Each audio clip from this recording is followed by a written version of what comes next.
I thank you all for coming. I thank you for taking the time. I hope it will be instructive, informative. I would like to say humorous, but it probably won't be. I've tried that before, and it doesn't seem to go very far. The cap skills, the old American variety circuit is probably beyond my reach. In general, we'll look at two things I want to start with, and then we will look at some of the details that I think are important that tend to get overlooked in some of the enthusiasm, shall we say, of the stock market. First thing we'll look at is the one on our screen, one you've all seen and are all used to and all know. The recovery somewhat in the euro against the dollar. Okay? As usual, I am using the euro as a proxy for the currencies that trade against the dollar. I know that that is not a uniformly applicable topic. So what we're looking at here is the chart we all know. And I understand that, and I say this every time because I always use the euro as a proxy for the trading against the dollar. It's not at all 100%, but rather than keep running back and forth between charts of various currencies against the dollar, it's easier just to talk about this, and then to whatever degree this is true, and it largely is true, I'd say 75% or more. With all of the other currencies, just go with that. We've had a nice recovery in the euro. Nice, of course, if you were short and needed to come back, or if you bought down at the bottom. When you look at the overall run from December, the European debt run, which is what I call this, we barely have a 23% retracement on the Fibonacci level. This is not much of a retracement.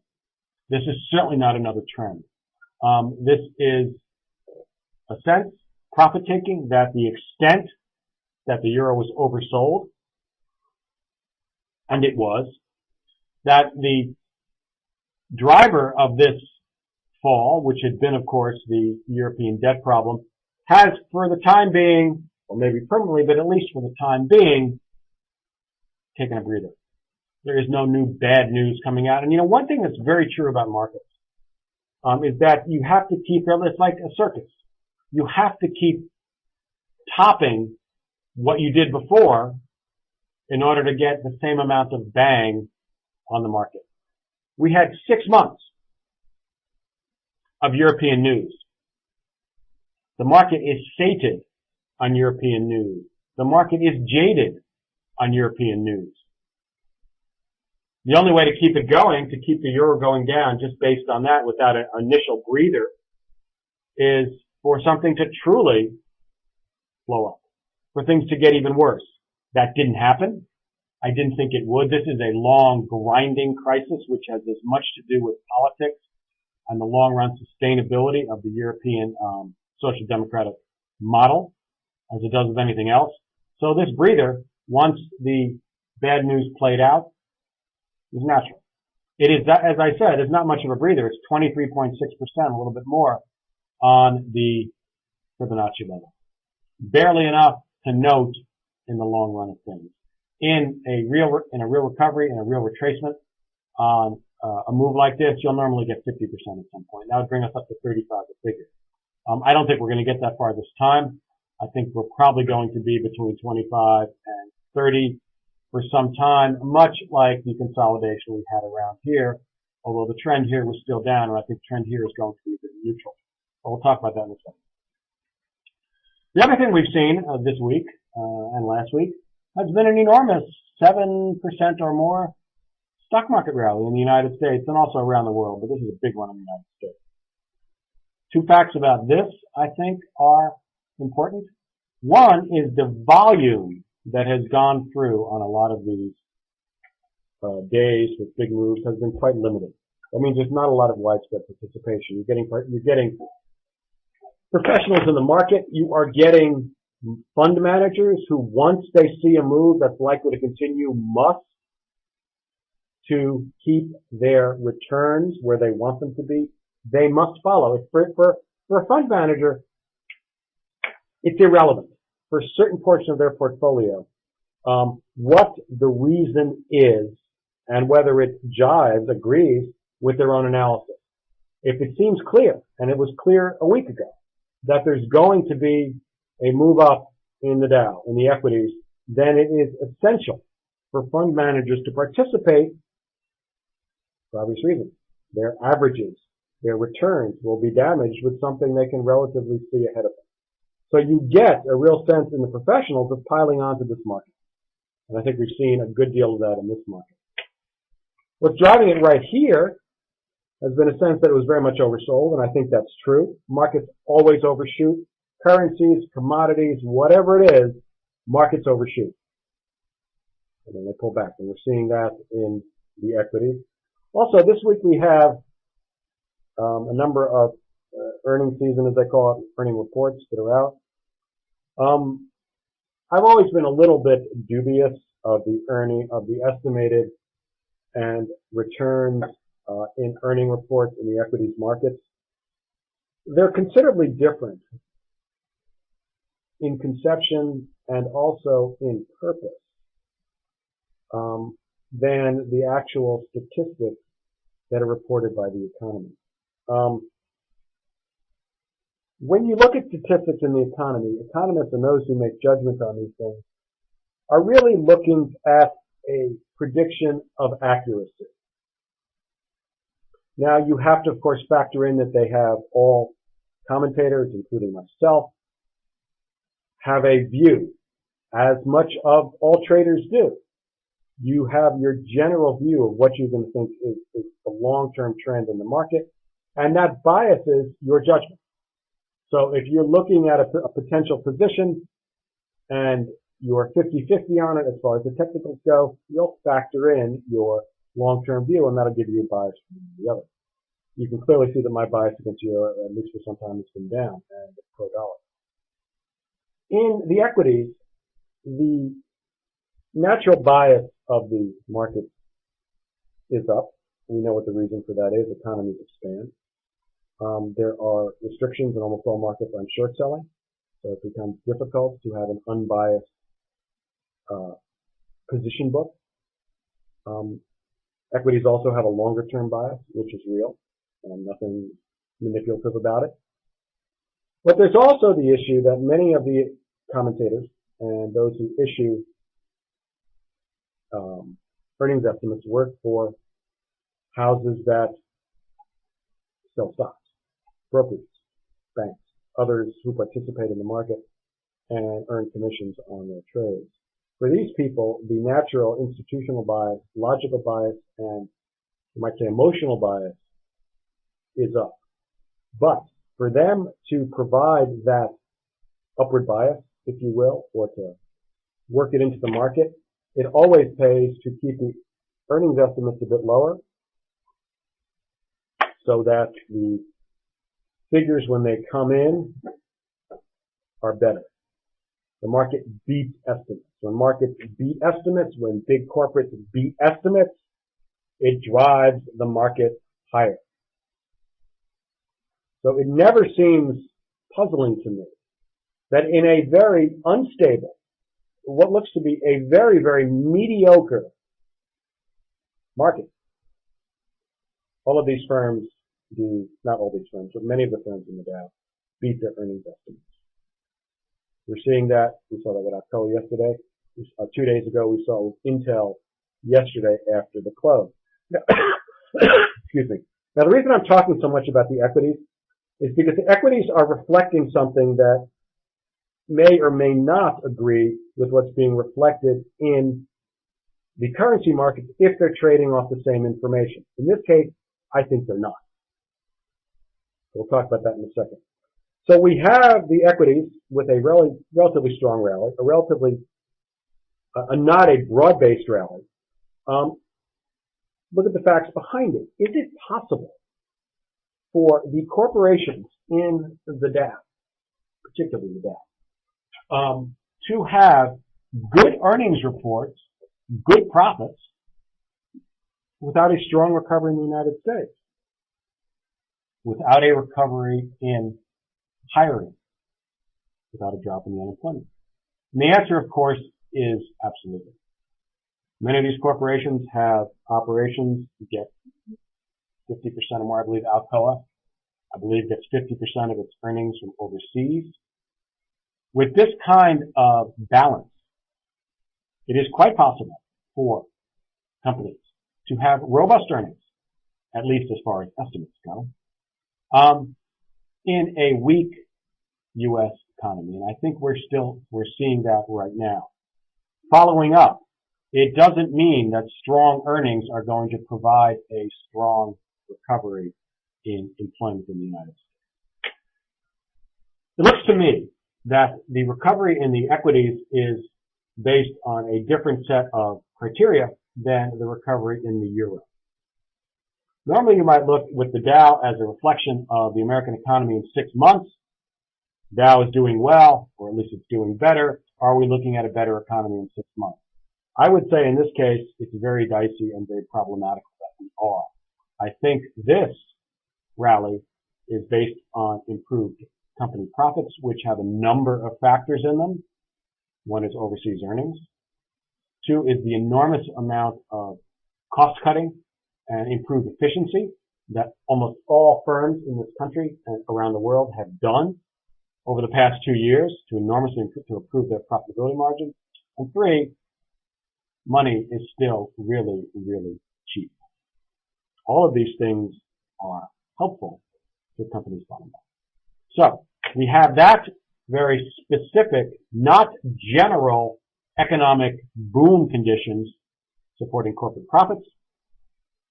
And in the equities, in the currencies, we have what looks to me, at least in the dollar, as a profit-taking rally in the euro, but not much more. Without a real stable base of improvement in the European Union or a serious fall in the United States. Now, part of the fall in the equity, in the dollar, has been due to the worse figures in the United States. Because what had been factored in to the euro level were two things. One was the European debt crisis. We all know about that. We're not going to talk about that today. Two was the generalized assumption, which had been supported reasonably well by statistics, that the U.S. will recover more strongly and with greater emphasis and greater employment and greater all of the good things that go with an expansion than the Europeans. That has been a historical truth. It was also supported until about 6 weeks ago by U.S. statistics. A worse performing U.S. economy than historically evident had not been factored in. So that is one of the things which has gone into the change in the euro. Now we can all see that no one is really buying this particular change in trend or emphasis, because this is not a very strong rally. Euro, I know it's a nice bounce, but it's really not much. But now let's look at the topic for today. I did that background because very often you look as a trader, and I certainly did, for things to tie together across many markets and across, so that the logic plays itself out across the same logic. That is, plays the same economic logic, plays itself out across a number of markets. Normally that is the case. Normally, if the U.S. economy is doing better, the dollar rises. European, especially vis-a-vis its competitors, say the euro. I think what I'm trying to illustrate now is that it's not actually the case here. Markets are moving for internal reasons more than powerful external economic reasons. I think that's certainly true of the Dow, and I think it's true of the dollar as well. We don't really have a conclusion to this economic scenario here. We know what we've been through. We know what the economy did. We know where employment is. We know where investment is. But we're very much undecided as to how this will play out. We've had two very strong scenarios, one which had been supported, that is the U.S. recovery and the world recovery, the V-shaped one, and now we are dicing with that one, whether or not that is going to actually be the case. I've never believed terribly strongly in the V-shaped recovery, simply because of factors that we're about to go into now. Now, the segue. In order for the U.S., but also the world, to recover and to recover strongly, there must be consumer spending. Not in the United States, then where? If it is not in the United States, both to drive its own economy and what has been perhaps unfairly but certainly accurately a drive for the Chinese and Asian economies that are major exporters. I know I've said this before. It's always seemed to me a bit illogical to look at China and see the engine for world growth that will pull the world economy along after this very profound recession. The reason it's always seemed a problem to me is that China is an export economy. If somebody's not buying, then the Chinese are not selling. And if the Chinese are not selling, then the ability of the Chinese to draw in imports, even if they are raw materials or partially finished goods for assembly there, which is a lot of the export provenance of what goes on in China. It is very much an assembly economy because of GATT content rules. Many of these things get counted as Chinese exports, when in fact a good portion of their export is not domestically produced in China. If the United States and other countries are not buying Chinese goods, Europe as well. Europe is actually, the EU is a bigger consumer of Chinese, is China's biggest trade partner, not the United States. So it's going to be hard for that to depend. Now, China can continue to spend, but that is not productive spending and it will not drive the U.S. economy or any other economy with exports. So let's look at the U.S. consumer and what we're seeing here. Now, these are Bloomberg values. These are Bloomberg pages we're looking at. Okay. This is consumer credit in the United States. It's one of my favorite statistics. It's not really a market mover, but it is an accurate depiction of what consumers are doing with their money.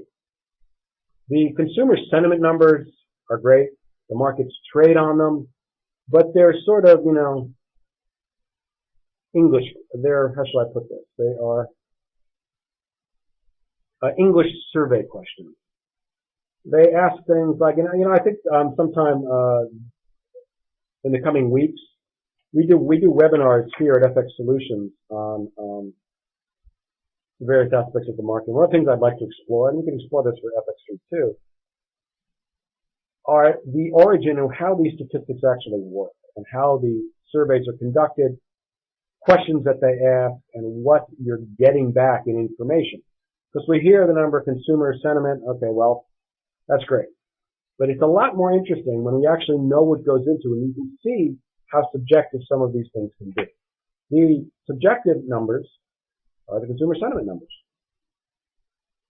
They're affected by news that's out there in the market, especially in our 24-hour cycle world. This number, the consumer credit number, is actual spending. It's where the rubber meets the road, I guess, in that great old phrase. In these numbers, what we're looking at is a still profoundly retrenching U.S., deleveraging U.S. consumer. The expectation for May had been down 2.3. Turned out to be down 9.1. The prior release for April had been up 1. Now, I can't tell you why these numbers are so widely revised. That would have to do with the statistic of I believe it's collected by Treasury, but I have to check that. So what we're looking at, look at these numbers. From the crash in the fall of 2008, September 2008, until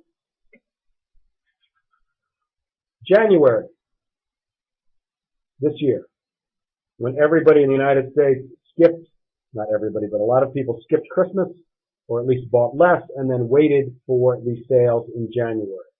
There hasn't been a single increase in consumer credit. There's been nothing but massive deleveraging. The last statistics I saw were that the leverage amount in the United States is about 125% of average total income in the United States. Historically, the number is more around 100%. That is still a potential huge amount of leveraging to go through in the United States. I believe I read it's equal to about $2 trillion. Whatever has been said by commentators about the recovering U.S. consumer, these numbers, to me, say that is not the case.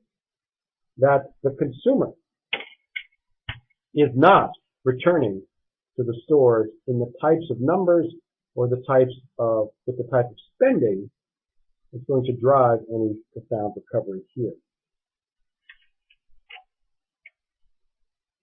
Let's move on to another number. Now, remember, this was out in, I think on 7/8. Okay. Today we have retail sales. Let's look at retail sales. What would have been predicted? What was actually predicted for this number was down 0.3. We got down 0.5. Now this is the month-to-month change in the number.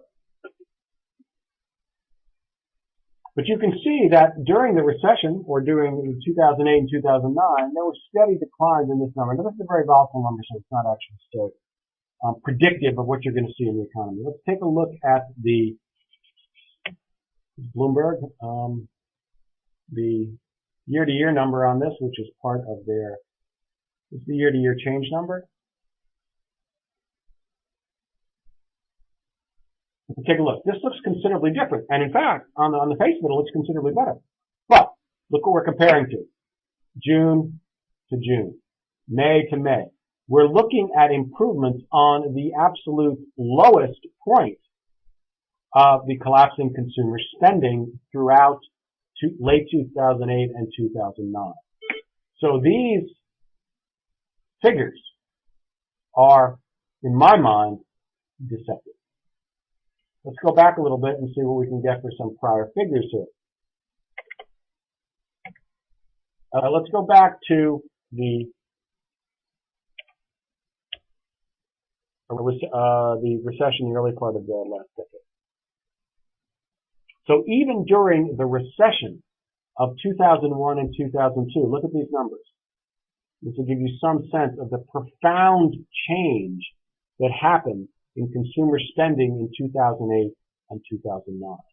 Even during recessionary periods here, 2001, 2002, the number of negative months, year on year, is very, very minor.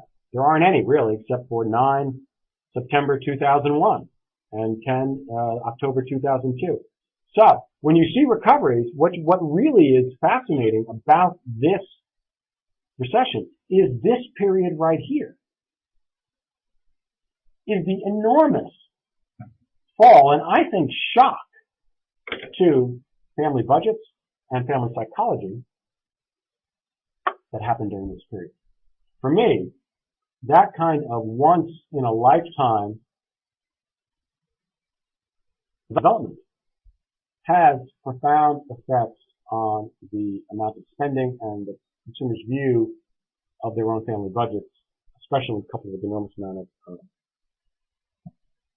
unemployment we have right now, akin to what happened in the Depression. Now, I know I've told the story before that my parents never ever invested in stocks their entire lives because they had lived through the Depression. Now, I don't think we're going to get that type of generational change, but I think it's going to take many years, and it's going to have to be reinforced by facts, by jobs, by returning unemployment. I mean, you're even hearing now from the administration, although minor spokesmen, not major spokesmen, that some of these jobs are not coming back. What they really mean is most of them are not coming back. It seems to me that if a company now, especially in manufacturing, even though we've seen gains in manufacturing, but they've been relatively minor considering what we've lost.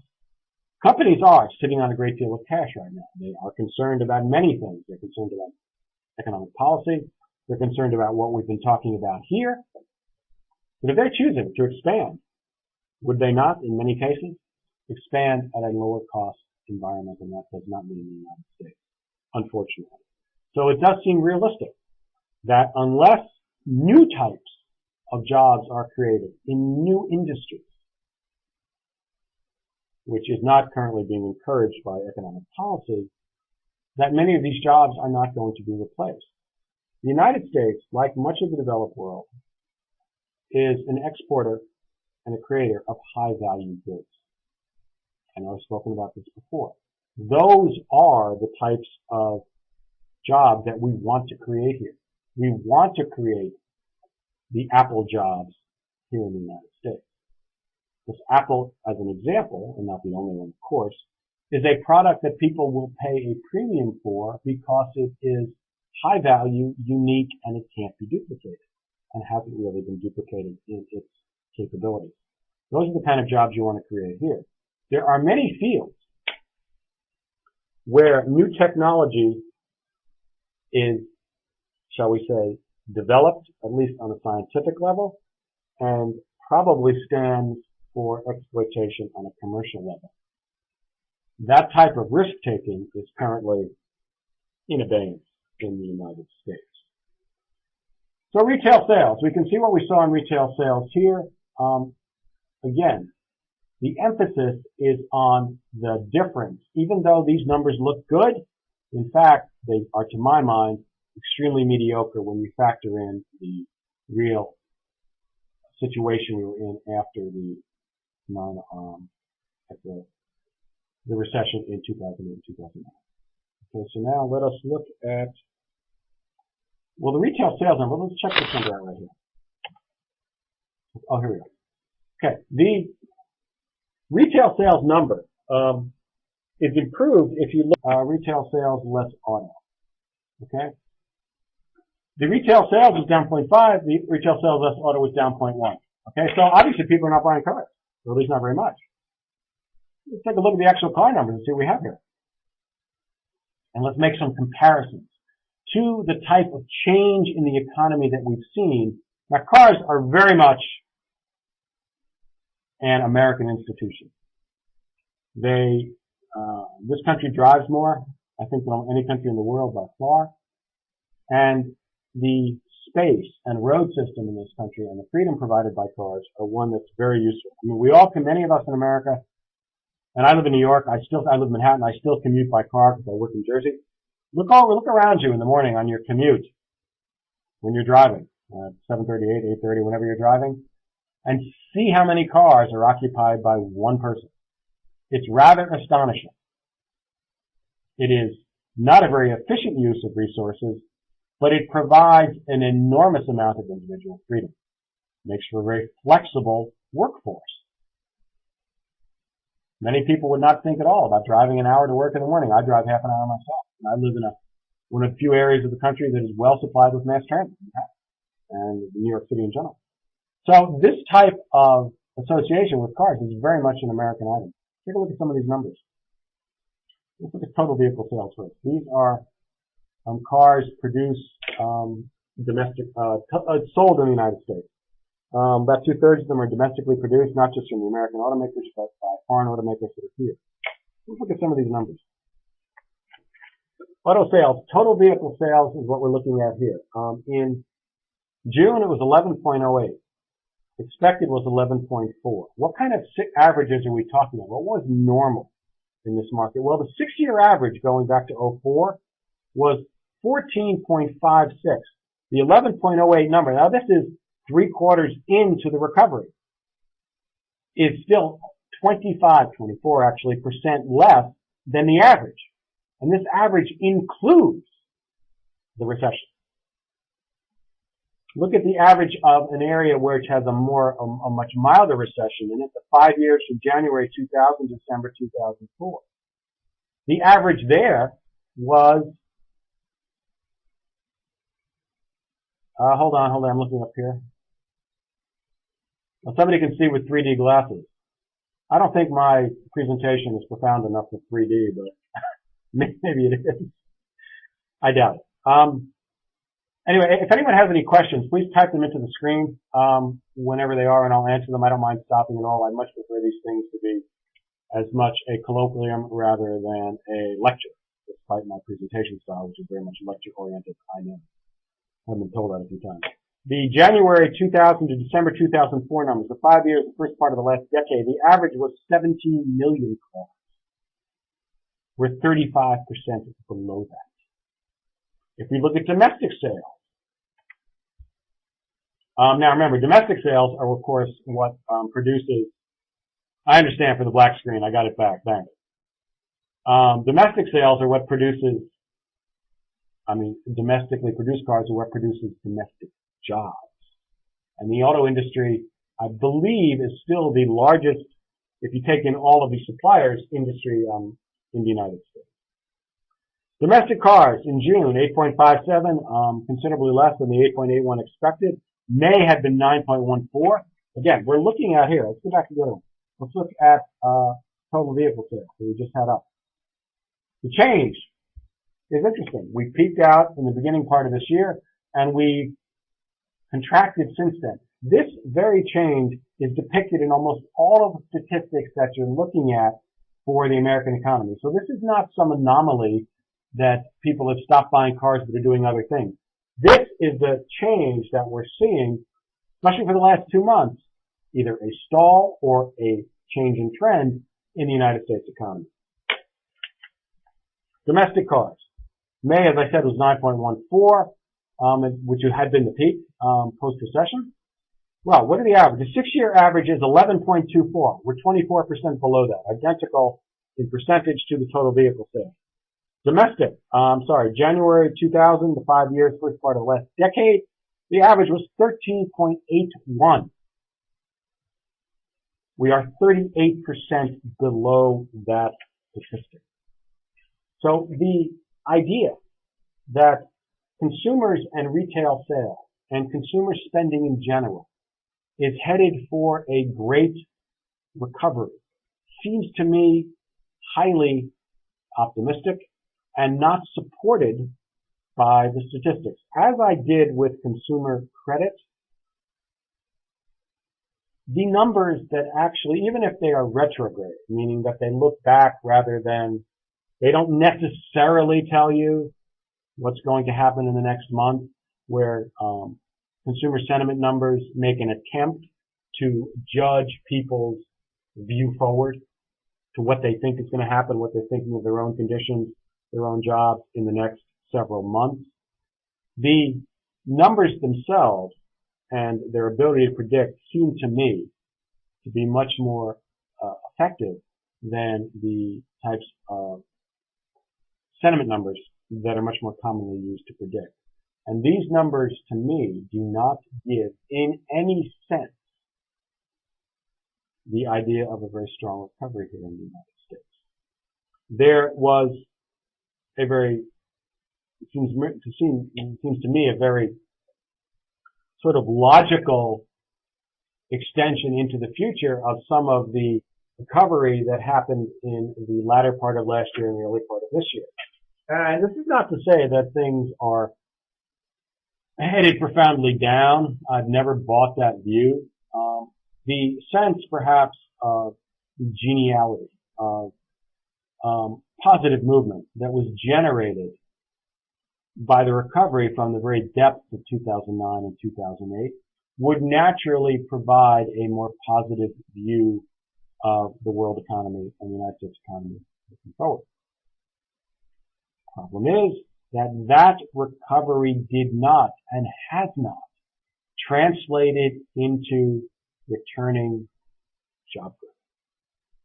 And although it will take and has taken a number of months for this fact to, it seems, sink into the workforce, the consumer economy, the spending numbers, sink in, it seems to have done. Let's look at another graph that I think will provide some sense of what it is we're talking about here. This is retail sales. Hold on, wrong one. Okay, this is average hourly earnings in the United States. Look at these numbers. June, these are year-on-year numbers, improvements over the year before. And compare with the type of improvement that the United States has seen. Oh yes, sorry, my apologies. As you can tell, I'm kind of a technical, not genius. Okay, camera on, camera off. These are average hourly numbers from Bloomberg. These are government numbers. We are sitting on the low in June. 1.7% total year-on-year improvement. Take a scroll back through some of, see if we can get a longer range on this. Now these numbers are only available back to 07. But look at this. Through the recession in 2008 and 2009, look at the numbers year on year. And look at them now.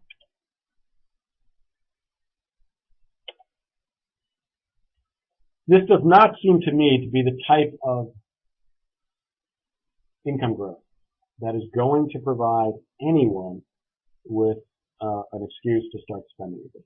I can base my own family and anything else you want to talk about it. This is not going to, Bloomberg? Yeah, here's a plug for Bloomberg. He certainly deserves to be mayor of New York where I live.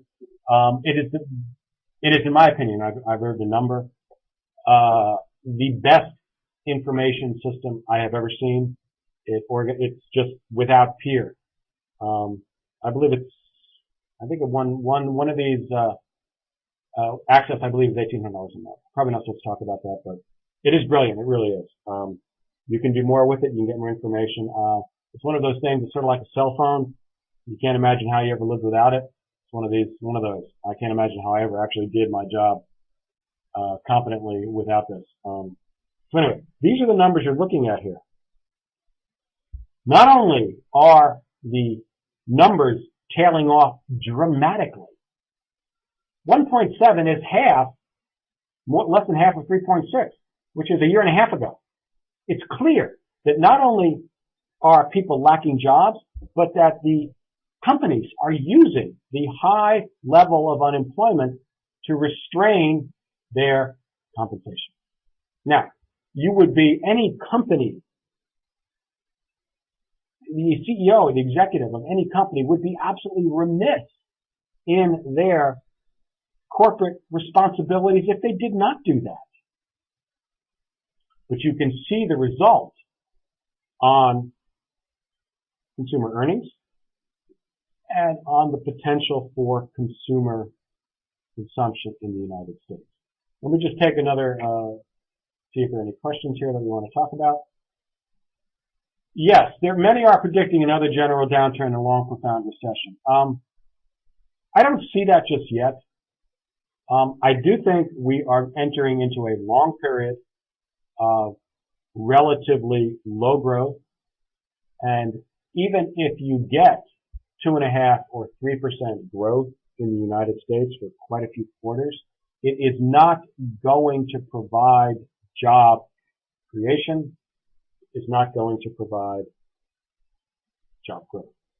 Without a sense of returning growth, people are not going to return to spending. In fact, they can't. You know, we all read the unemployment statistics, the unemployment rate, which dropped 0.2% last month. I'm sure we all know, or if not, I'll tell you now that the numbers that are counted are essentially phony. They're phony in the sense that if you say you are no longer actively looking for work, you're not counted in the numbers. In the 2 prior months, May and June, almost 1 million people stopped looking for work. I don't think it's because they don't want work. If they can't find it and they got discouraged and they said, this is just not worth my time. There are other things I'll do, or maybe they're doing things outside the economy. Things that happen to a much greater degree in Europe than they do here because of the higher tax rates in many places in Europe. At any rate, if those people, those million people had remained in the job search, the unemployment rate would be 10.1%. So the idea that there is going to, that things are improving, I think is very much overstated. There are other measures of unemployment that the government keeps. That one is the household survey. Remember, the surveys of unemployment come from two different places. The ones you hear about, the non-farm payrolls and the unemployment rate, are something called the establishment survey. I know a number of you have been on my webinars before, heard this before, but I see names up there that I haven't seen before. And I think it's an important fact, and it really keeps the economy and things in perspective. The establishment survey surveys very large companies, large and mid-sized companies, and what they're doing with employment. There's another survey called the household survey, which surveys small businesses and self-employment. That had been rising. The numbers employed in that survey had been rising for the prior several months. This survey usually rises before the establishment survey, simply because if you're creating a small business or you're going to work for yourself, it's a whole lot easier to decide to hire yourself for one other person. Corporations tend to take a much more time. You have to get a lot more approvals. People have to say okay. Much more cumbersome process. So the household survey and its employment tends to move first, and that had been moving higher throughout the early part of this year. It started losing jobs again in May and June. That unemployment rate, and also called the underemployment rate, that means people who are working part-time but rather work full-time, people who have given up work, that unemployment rate is around 17%. It's a little bit higher, actually. That is a better depiction, I think, of what's going on in the economy and in the strictures, the restrictions on what people are going to view and how they're going to return to work and spending. So, as far as another general downturn goes, I don't really see that we're going to enter into another type of, I don't really see another recession at the moment. The amount of spending that's out there in the world, and you know, firms are sitting on a good deal of cash on their books right now. They have not gone out and hired people. They have not even gone out and done a great deal of business investment. M&A is relatively low. They are simply sitting on cash. When you see a development like that, I mean, back in the late 30s, there was something called the capital strike. There had been a relatively moderate recovery from the Depression of the early 30s, but in the 37, 38, President Roosevelt they raised taxes in a number of areas, and companies, although they had a relatively reasonable amount of cash, did not invest it, did not hire people. They were concerned about the policy environment and the regulatory environment and the tax environment, and they simply did not. We're seeing something of that right now. There is so much that has happened over the past 2 years. There are so many things that have been passed, yet nobody knows how they're going to play out. We have the health care bill, 2,500 pages. Enormous amounts of mandated regulation. But the regulations haven't been written yet. The financial regulation bill, which will probably pass sometime before Congress goes home for summer recess. 2,200 pages, I believe. Enormous new regulatory agencies, regulatory oversight, regulatory boards, regulation. Again, many of the regulations haven't been written. These types of things very much impact hiring decisions, investment decisions. And if you are responsible in a corporate world, and I've worked in the corporate world, although we're in a smaller company now, I actually forgot about what the corporate world was like until recently. I don't think I'll be going back. But anyway, these types of regulations, which can profoundly affect companies, their view, their profitability, where they should invest, and what decisions they make.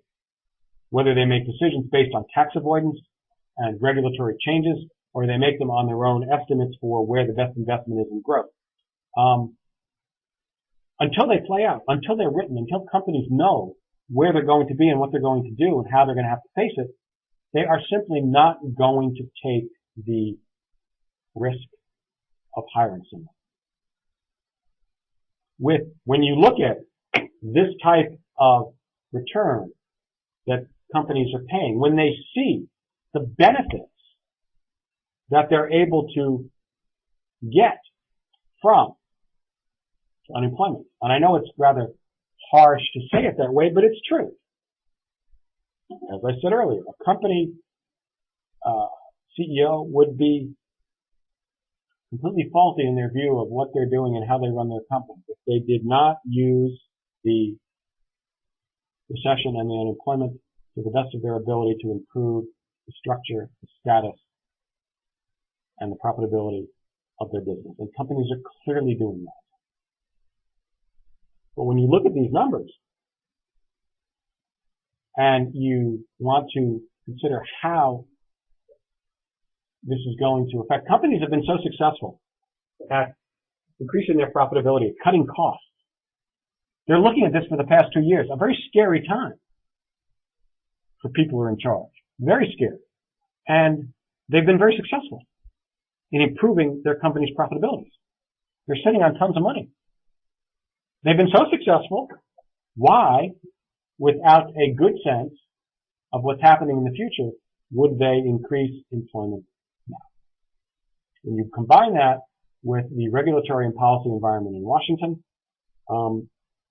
there does not seem to be any indicator that people are going to return to hiring power. When you look at the downturn in most statistics over the past several months, you have yet another reason why companies will hold off their hiring, their involvement. They will do things. What have companies been doing? They've been buying back shares. Some have been increasing dividends. I think the next thing that companies might do, is M&A, is buying companies, although the problem with that is the stock market is considerably higher, so that if you're looking at a publicly traded company, the value period is probably over. It was probably last year sometime. But they're not going to hire until you have a better sense, not only of the environment in DC, but also a greater sense of security that the consumer, that the basis of economic growth in the United States is consumer growth, is going to return. It's hard. I mean, I'm not the only one who can look at these numbers. You can look at them, company CEOs, CFOs, everyone can look at these numbers. And when you see this kind of attraction or this kind of change in trend in the consumer statistics, another reason not to hire. Let me look at one or two questions here. Some people say growth is an obsolete indicator. We can't, well, remember, growth is the greatest reason why you get growth is because populations are growing. Populations are still expanding. The best example of this is the difference between the United States and Japan. Japan has been essentially no growth for 10 years. Japanese population is declining. I've spoken about this a number of times before. The modern economic world, the modern industrial state, has only ever existed in a world of growing population. We like to think that the ability to create more things and to have more things is by itself a driver of economic growth. To some degree, I suppose that is true. But you can only have so many things. And consumption per capita does not seem to me to be the absolute measure, an absolute driver of growth. Now, depending on where a population in the country is in the development stages, in a underdeveloped country, in a country not as consumer-oriented, say the United States or Europe, tremendous potential for growth. Because so many things people don't have, so many things the country doesn't have, so many roads and power plants and sanitation systems, all of the things that the West and the developed world has built over the past 100, 150 years, in many places in the world still need to be built. So that is an absolute consumption, whether it's private or public or a mixture, doesn't really matter. It provides an enormous amount of growth. When you get to a consumer culture like the United States, which you could say is relatively satiated and relatively widespread, then the capacity for growth because of that reason, I think, is far more limited. And it is driven by the overall economic conditions and employment conditions. Everybody knows that an adult, and we're all adults, understand that, the third car is not necessary, the fourth sofa, fifth TV, whatever it is, that these are things which you can very well and very much will do without if the economic situation does not justify it, your own personal or your fear for the country. And so that is a more limited and less reliable driver, I think, of economic growth than population. Because population and an increase in population necessarily drives many of the necessities and what has come to be necessities in an economy. And here you have a very, I would say, profound difference between countries that have declining populations or static populations and countries that have increasing populations. This, as you all know, has been to my webinars, is one of my favorite topics. It's one of my favorite trends in the world population, the world economics. It's not one which the world has ever seen. And it's going to be a very, very interesting next few decades. One of the most melancholy, I think, sights in the world would be a city. I just read a book about the siege and fall of what was then Constantinople, which is now Istanbul, in 1453, when the Ottoman Turks finally conquered the city. And the description of the city before the siege was extremely melancholy. The population was probably less than half of what it had been in its imperial heyday. And there were whole areas of the city within the wall, formerly inhabited, which were now deserted. Houses falling down, yards untended, fields overgrown with weeds. That is a very melancholy sight and not one that we are used to. I know I have read reports, and I'm going to close on this note. Actually, I'm going to come up with a better. I've read a number of articles and reports about Eastern Germany, where things like this are happening as well. Because the Germans also have a static population verging on decline. Many of the people in Eastern Europe, in Eastern Germany, formerly Eastern Germany, have moved to the West. There is much less development and growth in Eastern Germany, and you are seeing some of this. I know I've read at least reports of wolves returning to the outskirts of villages where they've not been heard in 500 years. On that note, so I don't think growth is an obsolete indicator. To what degree we can grow forever is very debatable. I suppose if we colonize Mars and Europe, Mars. Did I say Europe? That was a real slip there as an American. Mars and the moon, then growth can probably go on forever. But the greatest reason for growth in the world economy has been the growth in world population. And that's something which is a very, very, very much an undercurrent and under-acknowledged fact in world development. I hope I haven't gone too afield here today. I thank you all very much for attending. I hope it was informative. I know my webinars tend to be a little idiosyncratic, but I hope you all enjoyed it. We will do another webinar next month. If you're interested, you can check out FX Solutions. I don't usually do that, but we do have some webinars that touch on some of these topics. Thank you all very much, and everybody have a good day. Vicky, thank you very much. Say hi to Maud. Say hi to Frances. Take care, everyone.